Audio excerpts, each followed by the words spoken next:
Hello everyone! So for the continuation of our topic, which is about the 8 critical lenses, we now have here the second lens, which is the socio-economic lens. And we will analyze a story titled Animal Farm by George Orwell using this what we so-called socio-economic lens. So since we read and analyze a text using socio-economic lens, we look for its socio-economic issues. In order to effectively analyze a story using this lens, there are some questions and strategies that we will encounter as we analyze a story. So we have here 2 strategies and 2 questions to answer to effectively analyze the story in socio-economic lens. So first one, explore the way different demographics are represented in text. Number 2, what worldview does the text represent? Number 3, what does the text say about class structures? And number 4, analyze the social effects of the text. But before we proceed analyzing the story, it is very important to know first what the story is all about. So Animal Farm begins with the hope of freedom and ends in tyranny and oppression. So Old Major, a boar, tells his dream to the animals gathered in the barn. He says that humans are the ones who abuse animals and that they would live better if they fought and took control of the farm for themselves.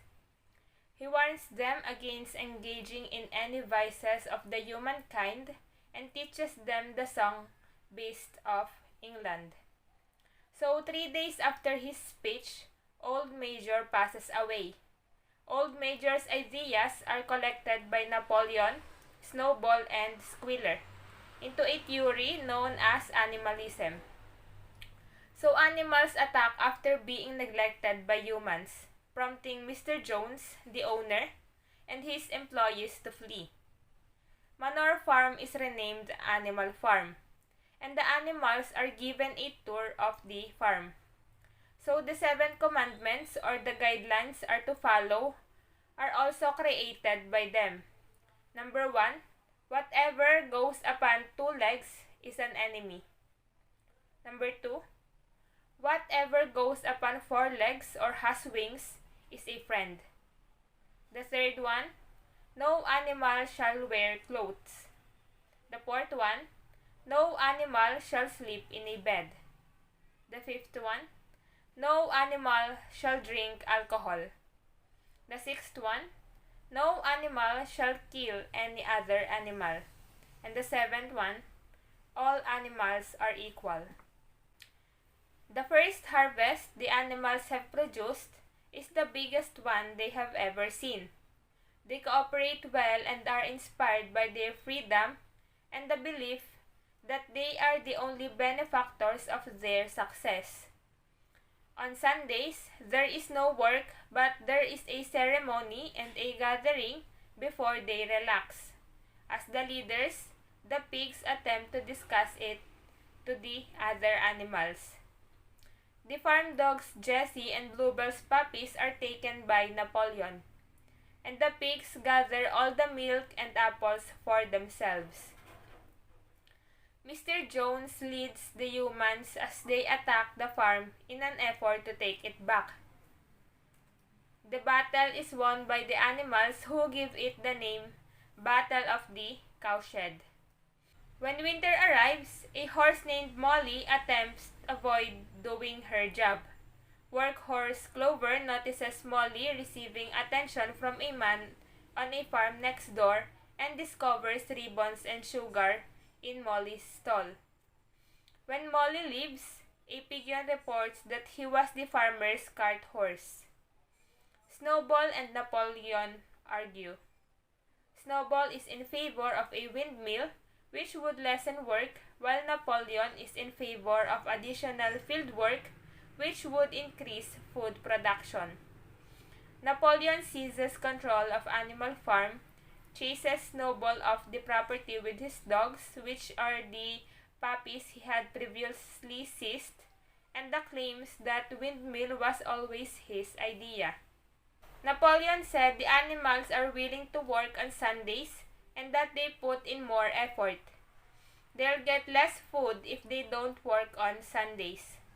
Napoleon hires Mr. Whymper to serve as a contact so that he can conduct business with the nearby farms of Foxwood, run by Mr. Pilkington, and Pinchfield, run by Mr. Frederick. The fourth commandment is changed to, "No animal shall sleep in a bed with sheets." After the pigs come into the farmhouse, although the pigs say that it has always been that way. Napoleon says that Snowball is sneaking into the farm and that Snowball has been working with Jones from the start. Napoleon gathers the animals and puts some of them to death since they help Snowball. Beast of England is removed and Animal Farm, never through me shalt thou come to harm, is introduced to its place. The animals work to repair the windmill, making its walls thicker this time, thus fulfilling the sixth commandment, "No animal shall murder any other animal without cause." Mr. Frederick purchases some wood from Napoleon so they may finance the remaining components of the windmill. Mr. Frederick took the pile after paying with fake money. Once more attacking, the people destroyed the windmill. With hardship and numerous deaths and injuries, still the animals win. The fifth commandment now says, "No animal shall drink excessively of alcohol," as the pigs begin to consume whiskey. The farm has been declared a republic, with the animals electing the president. The only animal to run is Napoleon, who is chosen to be the leader. Boxer trips and falls while working alone and believes his lung is to blame. Squealer promises to take him to the hospital, but the van that comes to pick him up belongs to a glue manufacturer. Boxer's friend Benjamin, a donkey, reads the van's side, tries to alert the others. Squealer informs them that the hospital recently acquired the van, and he later declares that Boxer passed away as a result of his wounds. Clover, Benjamin, and Moses are the only pigs that can recall the rebellion. The pigs have a meeting with the humans, while the other animals peer in. Clover asks Benjamin to read the commandment wall, and there is just one commandment left, which is, "All animals are equal, but some creatures are more equal than others." They cannot differentiate between pigs and people. Now that we know what this story is all about, we can now analyze it using the socio-economic lens. Let us take the first one, which is a strategy. It says here to explore the way different demographics are represented in text. So, since demographics refer to the distinct characteristics of a population, it pertains to the age, sex, education, nationality, ethnicity, or religion of a person or character. That's why we will focus first on the characters of the story. The main characters are Old Major, a highly respected Boer who represents the historical figure communist leader Karl Marx. Snowball is a Boer and one of the leaders among the pigs who is young but intelligent and represent an abstract idea of evil. Napoleon, a stubborn Boer who represents a communist tyrant. Squealer is a porker pig who is talented in the art of argument and deception. He represents the propaganda machine of a totalitarian government. Mr. Jones is a man who owns the land that has taken over by his animals. He represents a corrupt government. Pilkington is a man and the owner of another farm that is large and unkempt. He prefers pursuing his hobbies to maintaining his land and represents the allied countries. Frederick is a cruel man and the owner of a small adjacent farm. He represents Adolf Hitler. Boxer is a large male horse who has respected for his steadiness of character and work ethic. He represents the uneducated and exploited working class who take propaganda to heart and believe in the government's cause without question. Whymper is a man and a lawyer who acts as Animal Farm's intermediary to the human world, while ignoring the atrocities committed there. He represents nations that profit from conducting business with brutal dictators. The sheep are naive and loyal to the tenants of Animal Farm and represents ignorant masses who blindly follow their government. Now that we explored the different demographics that are represented in the story, we will now move on to the next one. So the second one, what worldview does the text represent? So Animal Farm, also known as Manor Farm, symbolizes Russia and the Soviet Union under Communist Party rule. But more generally, Animal Farm stands for any human society. The story is a reflection of a political system in which it portrays the two sides of a human, which are the best side and the worst side, and how good intentions turns into tyranny and betrayal of the hopes of the character or the people. So it also shows the potential for a government controlled by the people as a whole, where power is the focus and leaders are given freedom to develop certain motivations even though it negatively affects the people. The Soviet Union's foundation, the Russian Revolution, and its terrible transformation into a totalitarian regime under Stalin are all figuratively represented in the story. The author was able to portray throughout his novel the potential to change that the entire community holds by predicting the human nature of our contemporary society and describing the method in which we all deceive and treat others for our own profit. So number 3, what does the text say about class structures? In George Orwell's Animal Farm, he creates greedy and manipulative pigs to stand in for various government officials throughout history. Because they are ignorant and the hardworking animals continue to place a considerable lot of trust in the pigs to guide them.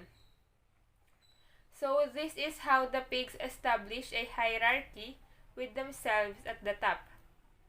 Class differentiation is the most persuasive strategy because when the pigs feel their power is under attack, they reinstall the hierarchy by persuading the working animals that their task is significantly more difficult. So Napoleon and his fellow pigs, which are in charge, attempt to subvert the democratic promise of the revolution. The author's portrayals of those common creatures who unwaveringly dedicate themselves in good faith to laboring for the system by which they are cruelly abused. The horses had great difficulty in thinking anything out for themselves, but having once accepted the pigs as their teachers, they absorbed everything that they were told and passed it on to the other animals, as illustrated by Boxer, which is one of the two cart horses who were among the pig's most faithful disciples. Despite Snowball's best efforts to teach the other animals to read, there is a clear distinction which allows the pigs to take advantage of the animals' lack of education. Furthermore, the governing classes enjoy wealth and power while the majority of people or the characters were poor, exploited peasant workers, or from the working class. So these individuals endured terrible living circumstances and their crops were stolen, forcing them to live in absolute poverty or hunger. So the author employs the animals in Animal Farm to represent the struggles of the working classes. He uses Mr. Jones as a representation of the emperor to show what a lazy and careless ruler the Soviets was. The animals serve as a metaphor for what happened to the people, each one representing a different part of society at the time. The animals lived limited, unhappy lives, just like the Russian working class, producing goods that the ruling class would keep for themselves. The farmers' rebellion tries to change this, but the rebellious pigs quickly take on the practices of the ruling class that they had hoped to abolish. So the fourth one, analyze the social effects of the text. Animal Farm is a criticism on the rise of class dictatorship and the desire of people to uphold and reinforce class distinction even in supposedly class-free countries. It is a metaphor for Stalin's rise to power. So in the story, the animals' democratic alliance of animals' revolt of human tyrant Mr. Jones gives way to the pigs' rapid consolidation of control.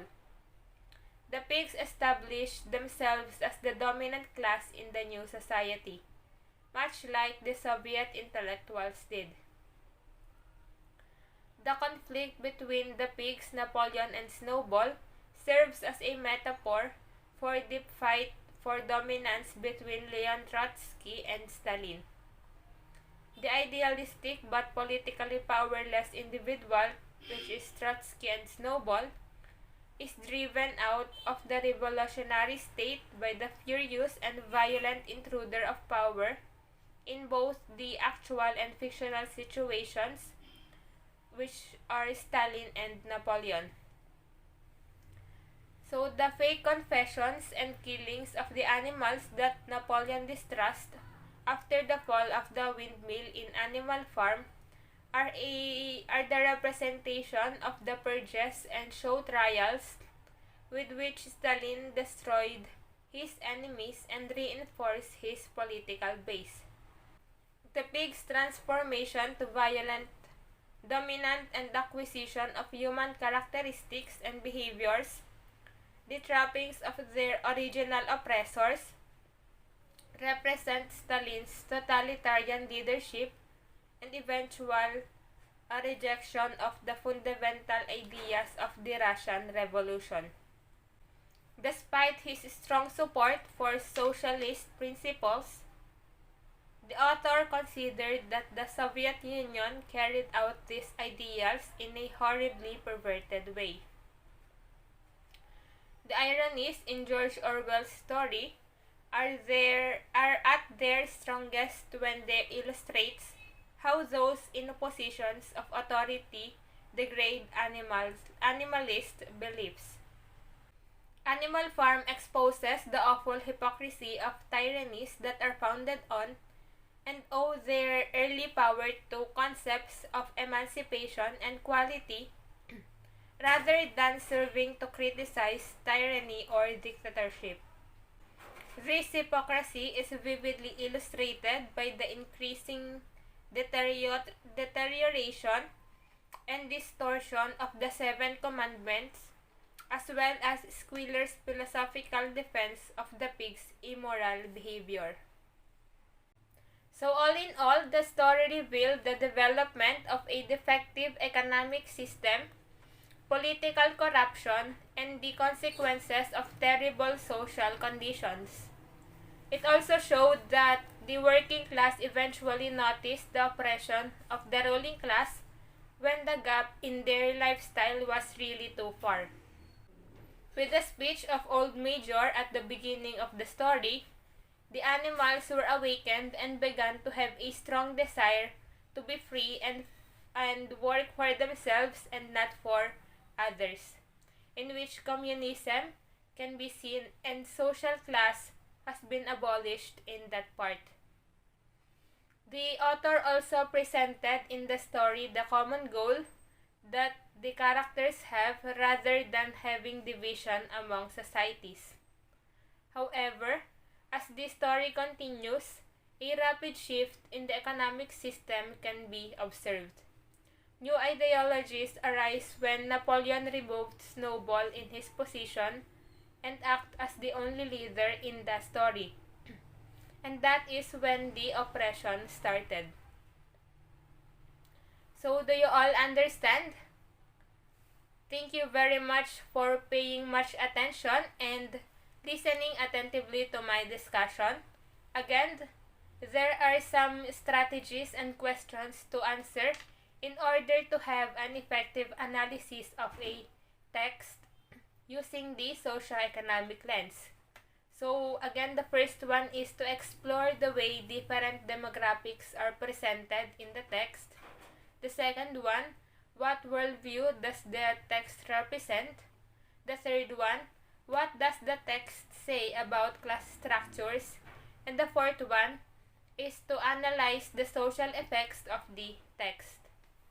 So that concludes my discussion. I hope that you acquired new knowledge from our topic this afternoon. And that would be all. Thank you all very much.